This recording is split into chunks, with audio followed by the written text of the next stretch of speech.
Alessandro, the finale dress, the zipper burst. Giselle cannot walk in this. The words sliced through the chaos like a blade. Heads turned and hands froze mid-motion. The finale gown was not just another look.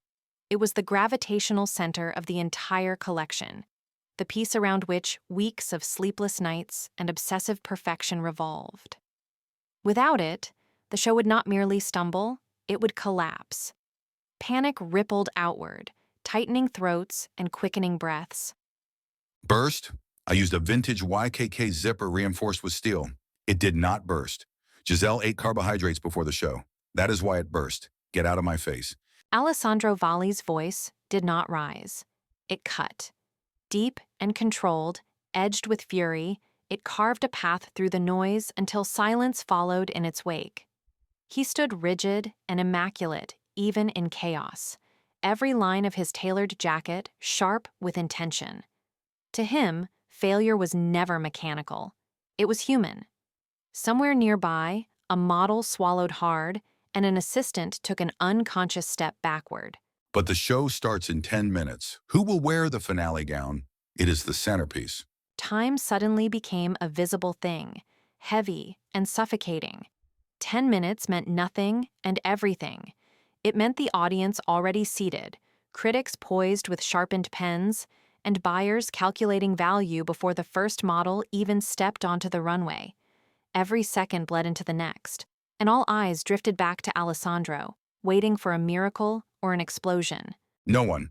The collection is ruined. Burn it. I am canceling the finale.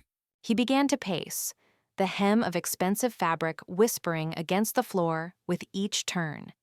His mind moved faster than his body, calculating humiliation, legacy, and the cruel permanence of failure in an industry that never forgot.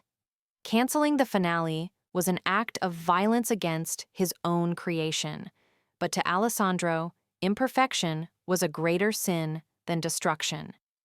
Then, almost imperceptible at first, another sound threaded through the tension. In the far corner, half hidden behind garment racks and bodies, a sewing machine whirred softly. It was a fragile sound, mechanical yet hopeful, daring to exist in a room ruled by authority and fear. Who is making that noise? I said silence. The machine hesitated, then stopped. A heartbeat passed. In that pause lived the possibility of being fired, forgotten, erased.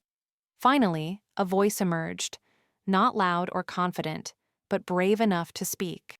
"I am fixing it, sir. I am Clara from the alterations department." She stood smaller than the moment demanded, shoulders slightly hunched, fingers still curved as if holding invisible thread. Her knuckles were red, her apron smudged with chalk and stray fibers.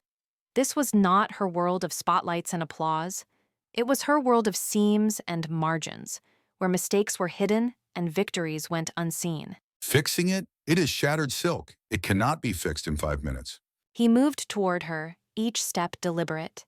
His shadow fell across her workspace, heavy with disbelief.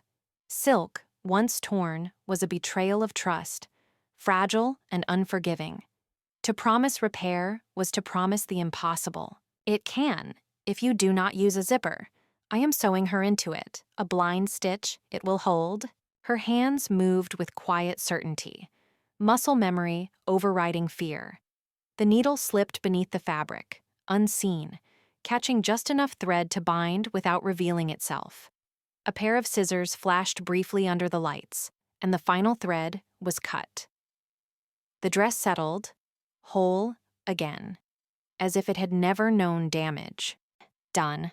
Silence returned, thick and reverent. Alessandro leaned in, inspecting the gown on the model with predatory focus. His fingers hovered, then brushed the seam. Nothing. No ridge, no scar. The repair was a secret shared only between fabric and maker. Invisible. The stitch is invisible. Who taught you to stitch like that? My grandmother. She was a tailor in Naples. At the word Naples, something shifted. Alessandro reached out and took her hand before she could react.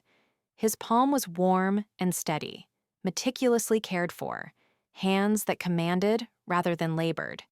He turned her fingers slightly, studying them as one might study a rare tool. Naples, the home of the needle. Your hands are rough, needle pocks, calluses. These are workers' hands. Her skin bore the quiet history of countless hours spent repairing what others discarded.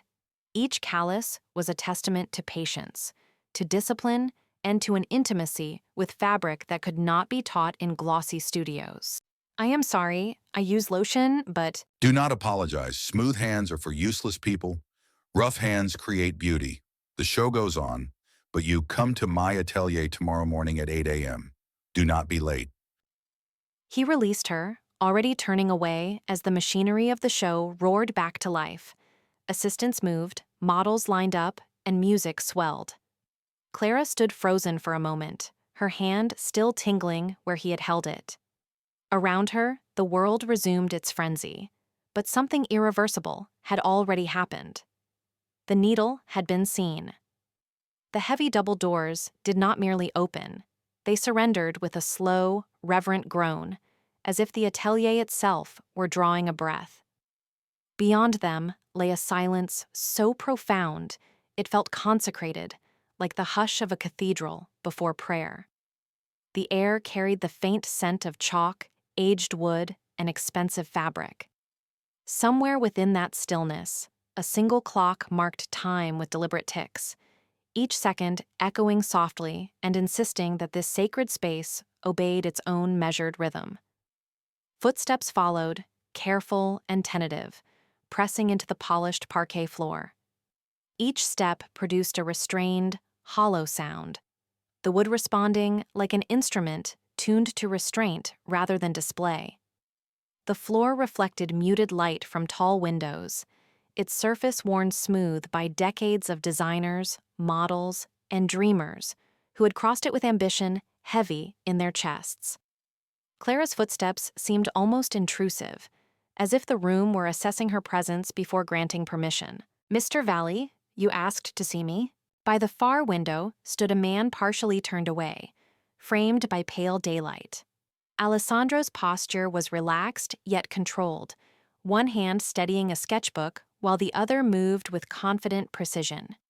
Charcoal whispered across paper, capturing ideas not yet fully born. The light caught in his hair and along the sharp line of his jaw, making him appear less like a man awaiting an employee and more like an artist interrupted mid-communion with his vision. Alessandro, Mr. Valley was my father. He made suits. I make art. Come here. Clara obeyed, her movement slow and cautious, as if each step closer tightened an invisible thread around her. The distance between them closed not just in meters, but in gravity, and the room seemed to contract, focusing its attention on the space they were about to share.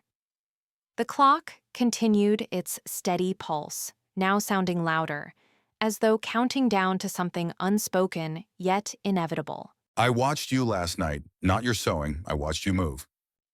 His gaze finally lifted from the sketchbook, settling on her with an intensity that felt evaluative rather than indulgent. It was the look of someone trained to see structure beneath surface and tension beneath softness. Clara felt suddenly aware of her own posture and the unconscious economy of her gestures, as if her body had been performing without her consent. You knew the silk would tear if you pulled too hard. You respected the fabric. My models are coat hangers. They have no respect. As he spoke, Alessandro set the sketchbook aside, his hands now free and expressive. He spoke of fabric as if it were alive, capable of memory and injury. The atelier itself seemed to agree, bolts of cloth resting in quiet dignity along the walls and mannequins, frozen mid-pose, like witnesses to his critique. Clara felt a strange mix of pride and unease bloom in her chest. I am designing a new collection, the Renaissance. It requires a specific body type. Soft, feminine, timeless. Okay, do you want me to help sew the prototypes? Her question came from habit, from the safe territory she understood. Sewing was skill and labor, something she could control. Yet even as she spoke, the room seemed to lean forward, as if aware that the answer would push her beyond the familiar boundaries she had carefully maintained. No, I want you to be the prototype. I want to drape the fabric on you. I want to build the dresses on your skin. The words settled heavily between them, charged with implication. Alessandro's voice remained measured and professional, yet there was an undeniable intimacy in his phrasing. Clara felt heat rise to her face as her mind raced to reconcile the request with her understanding of her place in this world. The atelier, once vast, now felt intensely close. Me? But I'm not a model size. I have hips. I'm short. Her protest spilled out quickly, a litany she had repeated to herself for years. She gestured vaguely to her own body, suddenly hyper-aware of every curve and every perceived flaw. The mannequins around them loomed taller and slimmer, their blank forms echoing the industry's unyielding standards. Alessandro began to move, circling her slowly. His steps were unhurried and deliberate, studying her from every angle. There was no rush in him and no apology. He observed the way fabric fell against her frame and how weight shifted when she breathed. The motion felt predatory, not in hunger, but in focus, the focus of a craftsman hunting truth. Exactly. You are real. Models are geometry. You are poetry. Take off your coat. The request landed softly, yet irrevocably. Clara's fingers tightened around the edge of her coat, the garment suddenly feeling like armor. The atelier's silence pressed in again, thick with expectation. The ticking clock now a reminder that hesitation itself was a choice. Just my coat. Her voice wavered despite her effort to steady it. Beneath the nervousness was curiosity, and beneath that, a fragile spark of something dangerously close to validation. She searched his face for reassurance and for limits clearly drawn. For now, I need to take your measurements, and I do not use digital scanners. I use my hands and the tape. He reached for a measuring tape draped over a nearby table, the soft fabric whispering as it unfurled. The tool looked almost ceremonial in his hands, an extension of his philosophy rather than mere equipment. Clara swallowed as the significance of the moment settled into her bones. Stand on the podium. The studio held its breath as Clara stepped onto the wooden box, the surface worn smooth by decades of ambition and nerves. The box answered her weight with a low, intimate creak that traveled through the quiet room like a confession. Dust motes floated in the warm light, and the air smelled faintly of fabric, chalk, and old perfume. Somewhere nearby, a measuring tape snapped taut, announcing that this was no rehearsal but a ritual. Arms out, chin up, do not breathe until I tell you. The tape moved against her clothes, whispering as it slid over fabric. Each motion was deliberate, as though time itself had slowed for accuracy. Clara's posture stiffened, her awareness narrowing to the places where the tape touched and tightened, mapping her presence inch by inch. Neck, 34 centimeters, delicate. He shifted lower with methodical care, the tape tracing a careful descent. His proximity was unmistakable, the warmth of his breath close in the still air. Shoulders, strong, good. The tape slid around her bust, fabric tightening under its pull. The studio lights hummed softly, and Clara became aware of her heartbeat, waiting for permission. Inhale. She drew in a careful breath, ribs expanding against the tape, the sensation controlled and overwhelming. Exhale. She released the breath slowly, and he pulled the tape tight at the end of her exhale, sealing the measurement with practiced certainty. Perfect. You are trembling, Clara. You're very close. The closeness was undeniable, a shared pocket of space charged with meaning, as if the act of measuring had become something more than numbers. I have to be. Fashion is architecture. A millimeter of error, and the building falls. He lowered himself to one knee. The tape circled her waist, cool and firm, defining the narrowness with certainty. Waist, tiny. His hands moved to her hips, the transition smooth and inevitable. The tape followed the curve and stopped, time pooling in the pause. Hips. The pause deepened as the studio seemed to listen, his attention lingering in stillness. Magnificent. This is where the dress will live. On this curve. Alessandro. Her voice carried more than sound. The room answered with heavy silence. You have a body made for velvet, heavy, luxurious. He rose to his full height, reclaiming distance while keeping control, the tape hanging loosely as his assessment continued.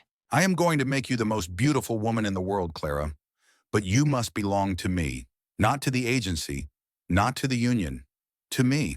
The words settled over the studio like a spoken contract, heavy with implication. From 9 a.m. to midnight, your body is my canvas. Do you accept? The question hung in the air, precise as a measurement, waiting to be answered. Yes. The contract lay between them like a quiet verdict, its crisp pages catching the light of the atelier's tall windows. As Alessandro's pen moved, the sound was deliberate and unhurried, the scratch of ink against paper echoing in the vast, minimalist space. Each stroke felt final, as if, with every letter, he was not merely signing a document, but sealing a transformation. The air smelled faintly of leather, fabric starch, and something sharper, control. Clara watched with shallow breath, aware that this simple act was rearranging the architecture of her entire life. Done. He lifted the pen and set it down with surgical precision, as though even the smallest gesture deserved intention. His gaze rose to Clara, cool and assessing, the gaze of a man accustomed to owning outcomes. There was no ceremony in his posture and no pause for doubt. The decision had already been made long before the ink dried. Your debt to the temp agency is paid.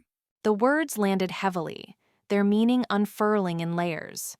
Debt, an invisible weight Clara had carried like a second spine, was suddenly gone, erased by a signature that was not hers. Relief flickered, immediately chased by unease.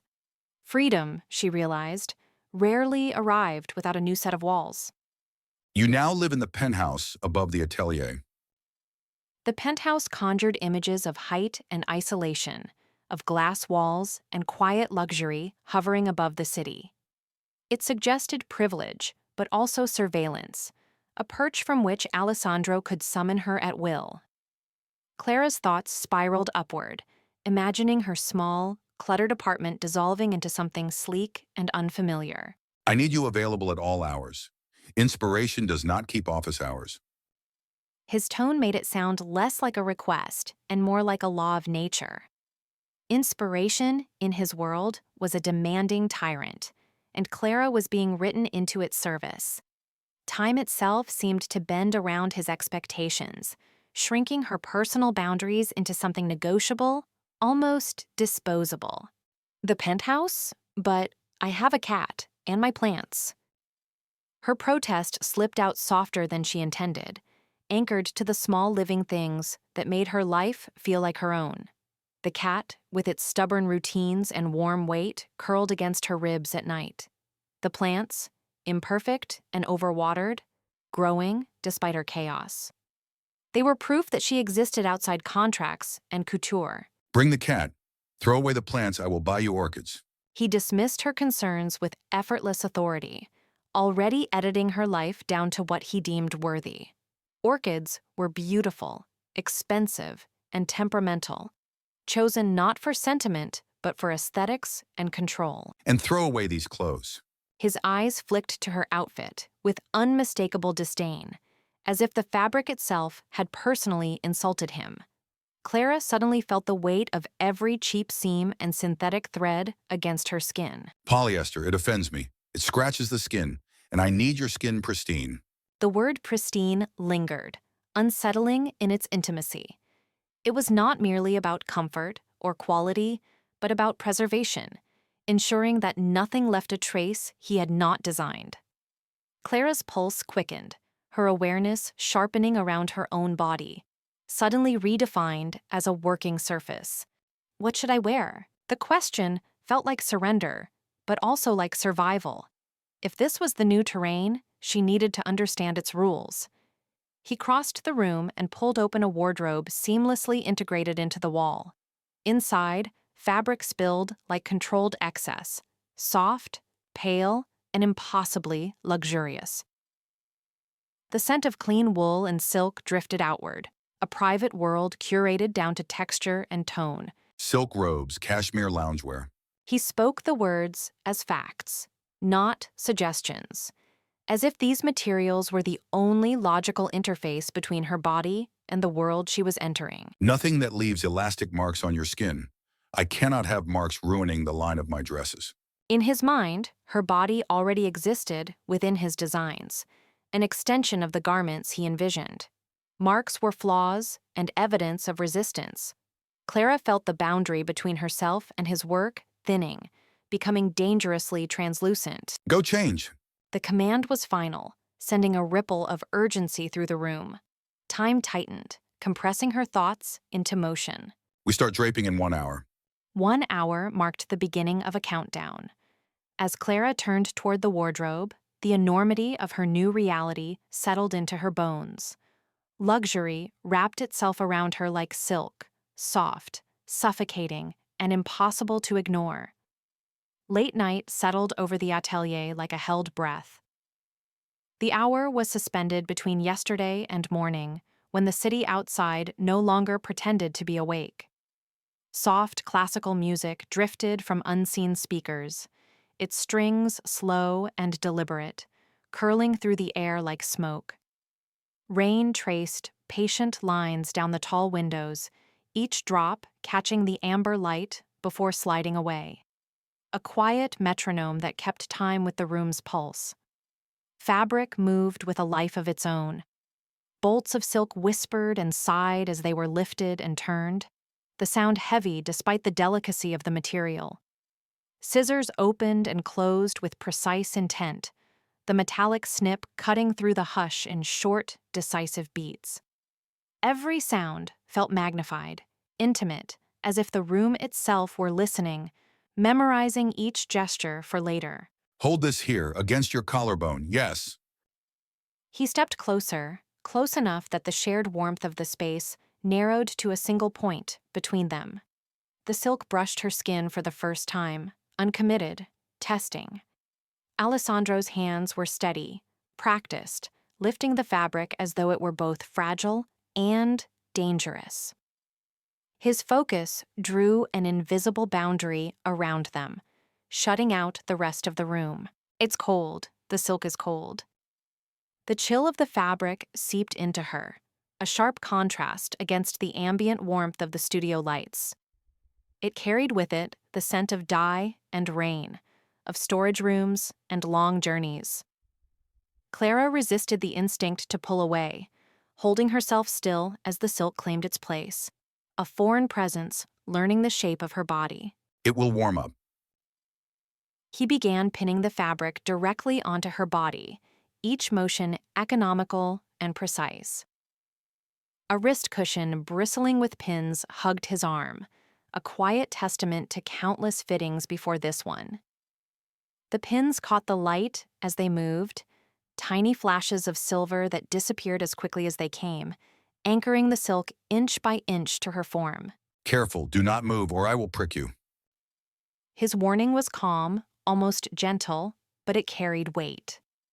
Clara felt the nearness of danger in the smallest sense, the possibility of a sharp sting and a bead of blood on pale skin. She froze, aware of every muscle and every shift of balance, as if her body had become part of the construction itself. You are so focused. You have not blinked in minutes. She watched his face from the corner of her eye. His gaze was fixed and unyielding, tracking lines only he could see. The world seemed to narrow for him, vision tunneling until nothing existed beyond the fall of fabric and the curve of her collarbone. I am looking at the flow. The fabric is like water. It wants to go down. My job is to make it defy gravity. As he spoke, his hands demonstrated his thinking. He guided the silk downward, then arrested its fall, creating tension where there should have been surrender. The fabric responded reluctantly, caught between nature and intention. And in that struggle, a shape began to emerge. Something poised and resisting collapse. He pressed the fabric against her waist, fingers firm, measuring resistance and release. The pressure was deliberate, testing how much the silk could bear without yielding. The contact was professional, yet impossible to ignore, grounding the abstract idea of design in the undeniable reality of touch. Here, I need tension here. His hand moved to her stomach, flattening the fabric with a slow, smoothing motion. The silk obeyed, losing its ripples and clinging closer. The gesture was careful and controlled, but intimate in a way that made the air between them feel charged. Breathe in. Your hand is hot. She drew in a breath, lungs expanding beneath his palm. Heat radiated from his skin, startling against the earlier cold of the silk. The contrast sent a shiver through her, not entirely from temperature, but from the awareness of being seen, shaped, and considered in such meticulous detail. Friction? My mind is racing. Clara, this collection will be my masterpiece. Because of you. The words slipped out with less restraint than his hands. In the quiet room, they felt heavier than any bolt of fabric. His focus fractured just enough to let something personal through.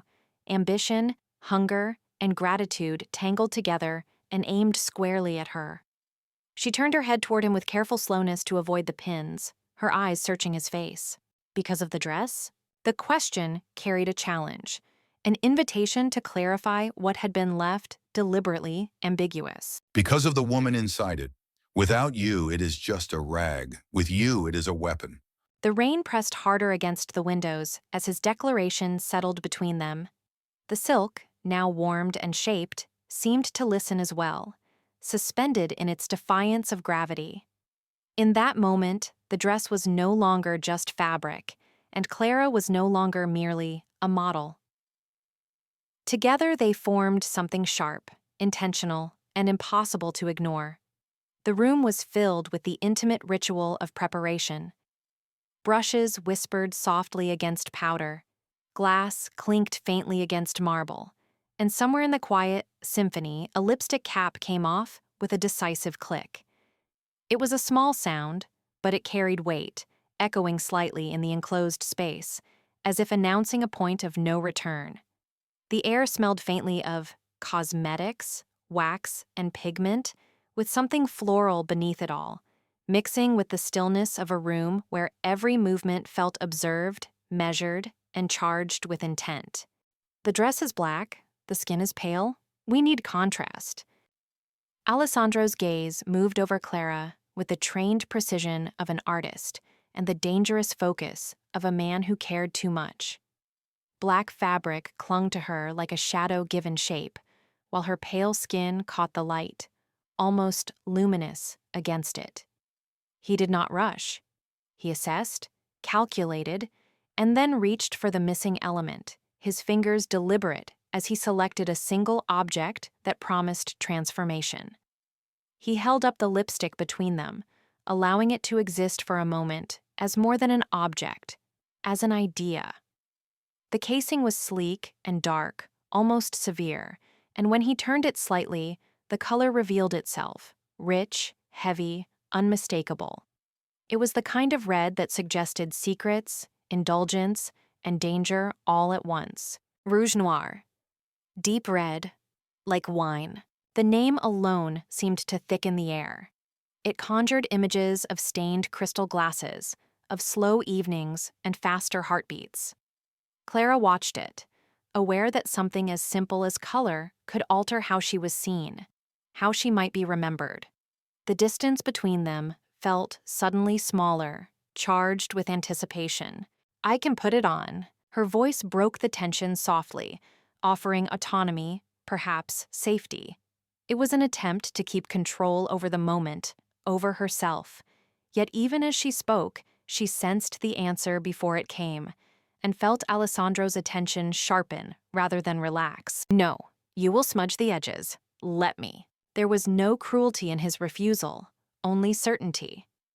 He stepped closer, close enough that Clara could feel the warmth of him and the subtle shift of air as his body entered her space. When he lifted her chin, his touch was careful, almost reverent, yet undeniably intimate, guiding her face upward as if aligning her with his vision. "Part your lips, just a little." Time seemed to slow as she obeyed. The lipstick met her mouth with a gentle pressure, creamy and cool at first, then warming as it moved. Each careful stroke was accompanied by the soft sound of contact that echoed too loudly in the silence. Alessandro's concentration was absolute, his breathing controlled, his hand steady as he traced perfection.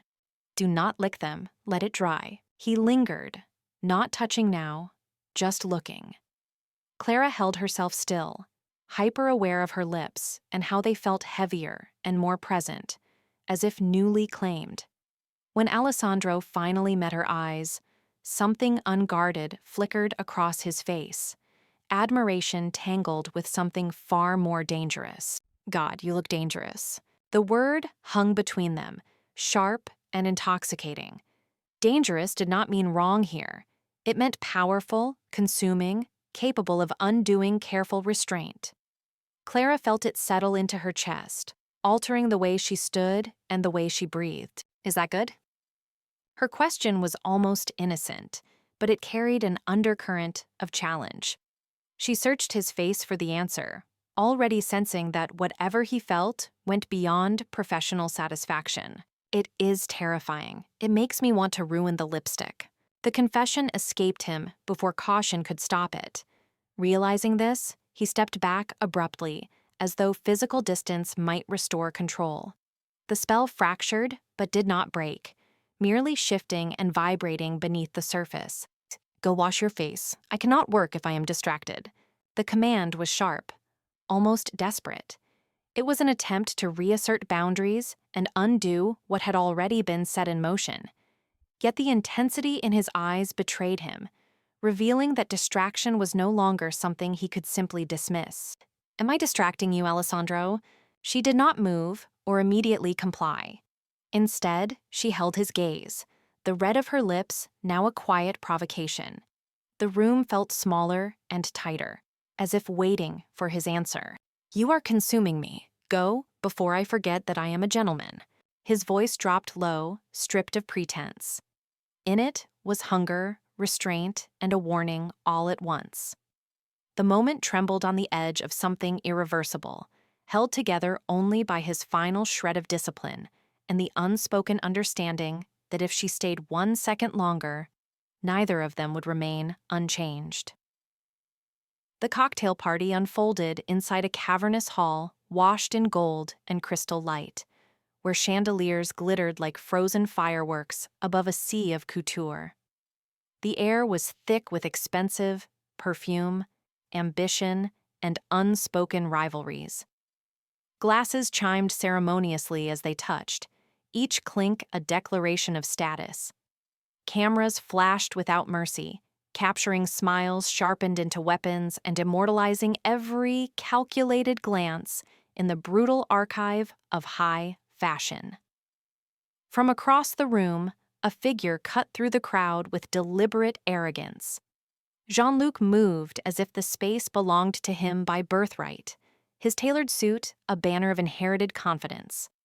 Conversations dimmed slightly in his wake, not out of respect, but anticipation. Where he went, tension followed as his gaze locked onto Alessandro and then slid toward Clara, already measuring and judging. Alessandro, is this the secret weapon? Jean-Luc did not wait for an invitation. He circled Clara slowly, like a critic stalking a sculpture, his gaze neither subtle nor kind.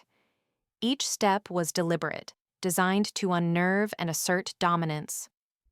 The surrounding guests pretended not to stare, yet every ear leaned closer, hungry for spectacle. A bit heavy, is she? For high fashion? Not the usual hunger strike look we prefer. The room seemed to inhale sharply, as if even the walls understood the cruelty of the remark. Silence stretched thin before a sharp, final sound cut through the murmurs when Alessandro set his champagne glass down with violent precision. Conversations died instantly as cameras refocused. Ice cold. Jean-Luc, You design clothes for hangers? I design clothes for women? Do not speak about her body. You are not qualified to judge art. Alessandro's voice carried no heat, which made it terrifying. He stood perfectly still as authority bent the space between them. His reputation and ruthless precision stood invisibly at his back, and Jean-Luc's smirk faltered. Touchy, is she your mistress? Alessandro stepped forward and closed the distance until Jean-Luc had no room to retreat without admitting defeat. He loomed with intent, his shadow swallowing bravado. The threat lay not in movement, but in certainty. She is my muse. If you insult her again, I will buy your failing fashion house and turn it into a parking lot. Do you understand? The words landed with surgical cruelty. No one dared to breathe as Jean-Luc's confidence drained away into calculation. He knew this was not posturing, but a promise. Okay, Alessandro, calm down. Alessandro did not respond again. He turned away as if Jean-Luc had already ceased to exist and extended his presence toward Clara, shielding her with effortless dominance. Come, these people do not deserve to look at you. As they moved away, whispers erupted behind them in awe and fear. Clara's heart raced and her breath stayed shallow. Yet, within Alessandro's orbit, there was a strange stillness, like the calm at the center of a storm. Thank you. Her voice barely carried, fragile and sincere, swallowed by the noise of the party. It was gratitude not only for rescue, but for being seen and defended. I did not do it for you. I did it because you are mine, my creation, my vision. No one insults my vision. The words settled between them with unsettling intimacy as protection and possession blurred. Behind them, the party resumed, but something fundamental had shifted. Clara was no longer just a woman in a room of designers, but a declaration defended with absolute force. The atelier lay hushed under the weight of midnight, a cathedral of fabric and shadow. Lamps cast narrow halos over cutting tables, needles gleamed like constellations fallen to earth, and the air smelled faintly of steam, chalk, and human concentration. Every sound seemed amplified, the whisper of silk, the tick of cooling metal, and the distant city breathing through tall windows. Tension lived there now, coiled and alert, as if the room itself were holding its breath. Clara's body reacted before her mind could soften the moment. A sharp sting bloomed at her fingertip, sudden and bright, and her shoulders tightened as if the pain had pulled invisible strings.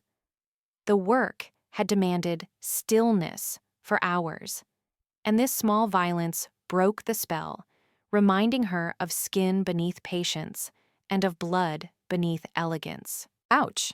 What happened? A pin. It was left in the hem. It scratched me. She lifted her hand toward the light, turning it slowly as though examining a fragile artifact. The white silk beneath her fingers was immaculate and unforgiving in its purity. A bead of red gathered, vivid against the pale glow, a living punctuation mark in a room devoted to perfection. I'm bleeding. Alessandro's reaction was immediate and instinctive. Tools clattered softly as he abandoned them without a second thought, years of discipline collapsing into urgency. His focus narrowed to the small, undeniable fact of her injury. Show me? He took her hand, his touch decisive and anchoring. The contrast between his warm skin and the cool silk was electric, and the fabric beneath them seemed to accuse even as he ignored it. His concern moved past materials and labor, straight to flesh. You are bleeding on the white silk. The words acknowledged the damage, but his actions betrayed indifference. The dress, hours of devotion incarnate, ceased to matter as he angled her finger toward the lamp to study the cut. Wait, let me see the wound. It's just a scratch. I'm sorry about the dress. Her apology floated between them, thin and unnecessary. Alessandro's attention had already crossed a boundary, leaving craftsmanship behind. The room seemed to lean closer, the silence thickening. Burn the dress. I do not care. Without ceremony, he brought her finger to his mouth. The gesture was swift and intimate, collapsing professional distance into breath and warmth. His lips sealed gently, and the world contracted to the faint pulse beneath her skin. Clara gasped, startled by the sudden closeness. Alessandro. He withdrew as quickly as he had closed the distance, as if a line had snapped back into place. The contact lingered regardless, an afterimage that refused to fade in the quiet. Saliva stops the blood. It is an old tailor's trick. He looked at her then. Truly looked. The lamp caught in his eyes, deepening their color and turning concentration into something harder to name. Your blood tastes sweet, like iron and sugar. You're looking at me like I'm food.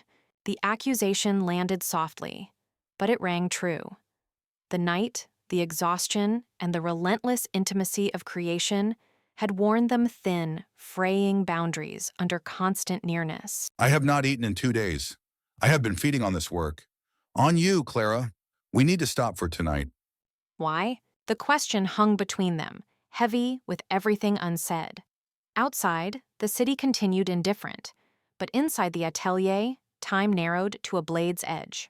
Because I am about to cross a line that cannot be uncrossed. The night of the fashion show pressed in around the dressing room like a held breath.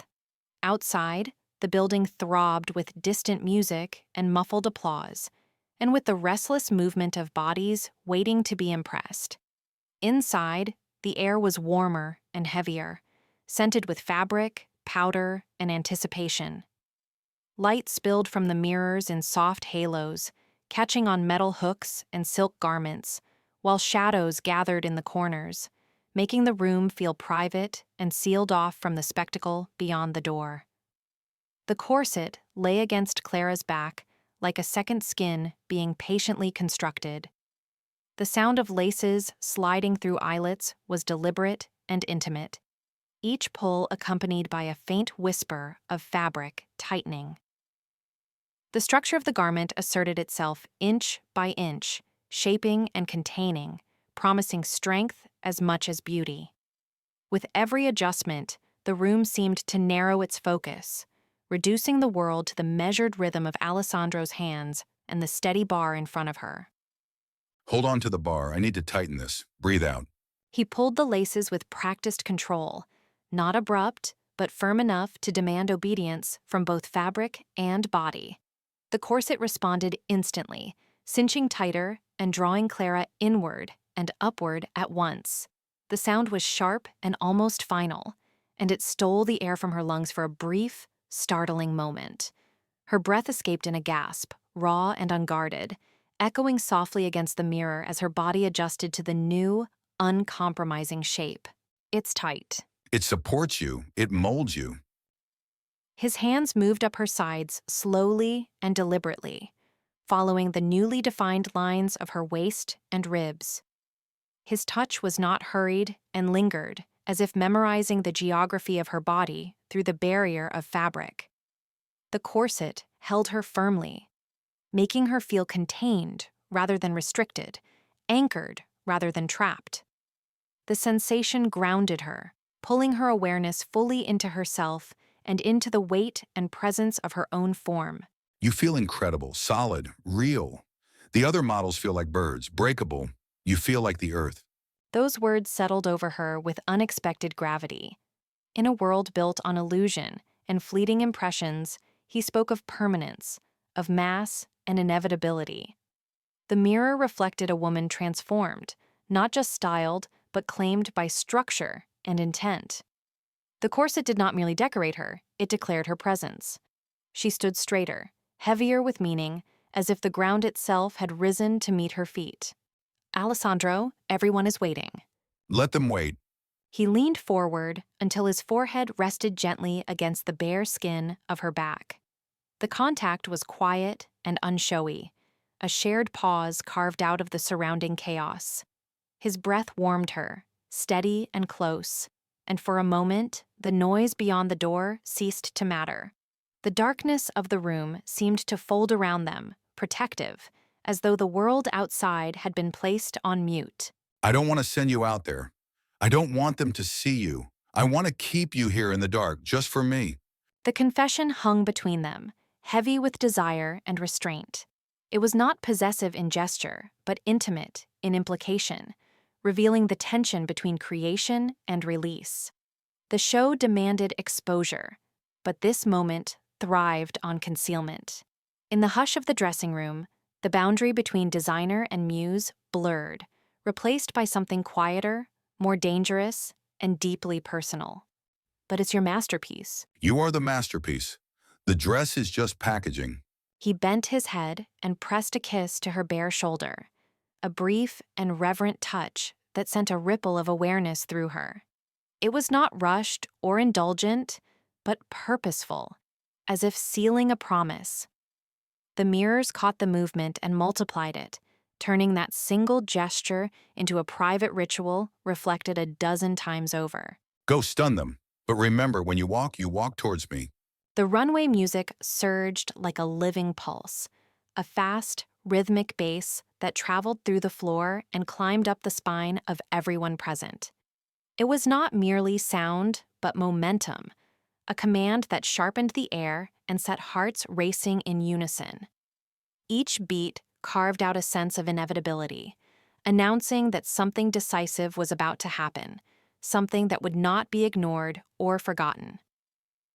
Cameras did not simply flash, they erupted in a blinding storm, white bursts colliding and overlapping like lightning trapped indoors. The light fractured time into shards, freezing fragments of movement and expression before releasing them again. In that chaos of attention, the room shimmered with hunger, every lens desperate to capture the instant when spectacle would turn into legend.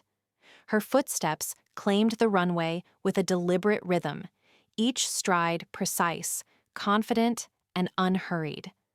The sound of heels striking the surface echoed forward, marking her advance like punctuation in a sentence that demanded to be read to the end. With every step, the distance between anticipation and arrival narrowed, stretching the crowd's breath thin. She walked out, and the crowd gasped as if the air itself had been stolen from their lungs. It was not just the dress, a waterfall of midnight blue velvet that drank in the light and released it in soft, shadowed waves. It was the way the fabric obeyed her, how it curved and flowed as though it had been created solely to follow her lead. It was her. The confidence radiated before she even reached the center, an unspoken declaration carried in the lift of her chin and the steadiness of her pace. Every curve was owned, every movement intentional. At the end of the runway, she paused, and in that suspended second, the world seemed to tilt toward her. She did not look at the cameras, despite their frantic pleading. She did not acknowledge the crowd, though they leaned forward in collective awe. Her gaze cut through the noise and the light, locking onto a single point, a single presence. That look transformed the spectacle into something intimate, charged with meaning only the two of them could fully understand. Then the applause erupted, raw and unstoppable, surging to its feet in a standing ovation. Hands clashed together in thunderous waves, voices rose, and the room filled with sound thick enough to feel. It was recognition, surrender, and celebration all at once, an acknowledgement that they had witnessed not just a walk, but a moment etched into memory. The hotel room balcony hovered above the city like a private island of glass and stone. Beyond the railing, the after-party pulsed as music throbbed and laughter rose and fell, while the glow of chandeliers blurred into a soft halo. Here, the noise arrived only as a distant heartbeat, muffled by height and night air. A cool breeze carried the faint scent of citrus and champagne, brushing against skin still warm from applause and lights, reminding them that triumph had a temperature. A champagne cork released with a sharp, celebratory pop, its echo swallowed by the open sky. Bubbles rushed upward in the narrow neck and spilled into Crystal with a hiss like whispered congratulations. The sound cut cleanly through the quiet between them, a punctuation mark after weeks of pressure. Foam kissed the rim, glittering under balcony lights, while the city below seemed to pause, as if listening. They are calling it the collection of the century. Vogue wants you on the cover. He spoke without turning at first, his eyes tracing the skyline as if the buildings themselves had conspired to crown the night. His voice carried pride, sharpened by relief, earned only after a gamble pays off. The words hung between them, heavy with doors opening and invitations to step into a larger world. I do not want the cover. I am a seamstress, Alessandro. I did this for you. Clara's refusal was gentle but resolute, shaped by calloused hands and long hours below ground. She stood with squared shoulders, the dress whispering against her legs, the fabric remembering her touch. Her confession was not an apology, but a boundary drawn in thread and sweat. And now, the show is over. The contract is done. He finally turned, the balcony lights catching the angles of his face. The question was a hinge, the moment after applause fades when choices harden. The wind tugged at his jacket, as if urging him to finish the thought he had carried since the final walk. So I go back to the basement? The word basement fell like a remembered bruise, carrying damp walls, humming machines, and quiet invisibility. Her eyes searched his for truth, not pity, wondering whether victory would change gravity or confirm where she belonged when the lights went out. Without warning, Alessandro lifted his glass and brought it down against the railing. Crystal shattered with violent clarity, the sound ricocheting into the night. The act was not anger, but refusal, severing the past as shards glittered at their feet and settled into silence. No, you never go back to the basement. He closed the distance in a single stride and pulled her against him. Time slowed as fabric tugged and breath collided, her back meeting his chest while his heartbeat claimed a shared rhythm, and the city fell away. You stay in the penthouse. You stay in the atelier. You stay in my bed. Each declaration landed like a vow, stacking spaces and futures with deliberate care. The wind curled around them, lifting a strand of her hair into his collar and sealing the promise with the night's breath. Is that a job offer? Her question carried a tremor of humor and fear, the sound of someone stepping onto a bridge they had helped build. She searched his face for conditions and fine print that had governed her life until now. It is a proposal. I cannot design without you. I cannot breathe without you. My inspiration lives in your skin. Let me undress you. I made the dress, and now I want to take it off. The words softened as they deepened, ambition yielding to need. He confessed dependence as truth, his fingers hovering with reverence as the night granted them privacy vast as the sky. Yes, consent settled between them with quiet power. The zipper sang as it descended, silk slid from her shoulders and pooled at her feet, and fabric met stone before skin met skin with a warmth that felt like a rival. The city below became blissfully irrelevant. Morning settled gently over the atelier, not with any sudden brightness, but with a gradual warming of the air, as if the day itself were stretching awake. Pale sunlight filtered through tall windows, catching floating dust motes and turning them into drifting sparks. Outside, birds stitched their songs together in overlapping calls, a living chorus that wrapped the room in calm. Beneath it all, the sewing machine hummed steadily, a soft mechanical breath that suggested patience, craft, and the quiet promise of creation. Clara focused on her sketch, studying the page with quiet concentration as she worked through an idea. What do you think of this? For the spring collection?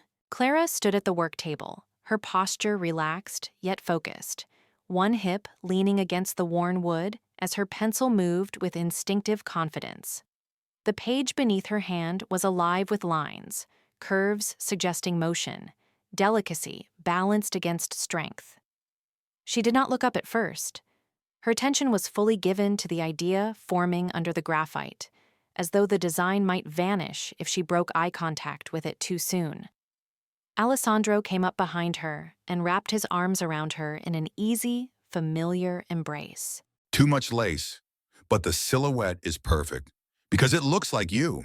Alessandro approached without announcement, closing the small distance between them until his presence was felt before it was seen.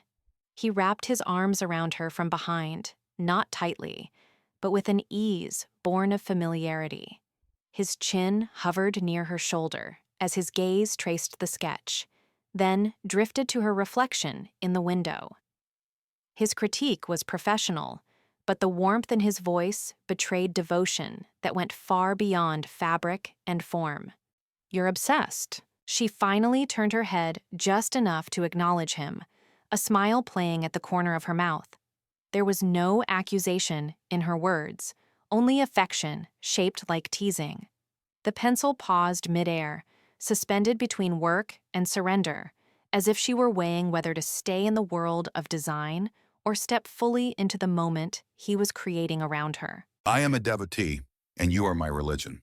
The atelier seemed to grow quieter, the sewing machine fading into the background as his words settled between them. Alessandro shifted, gently taking her hand from the pencil. He lifted it with reverence and pressed a slow kiss to her knuckles.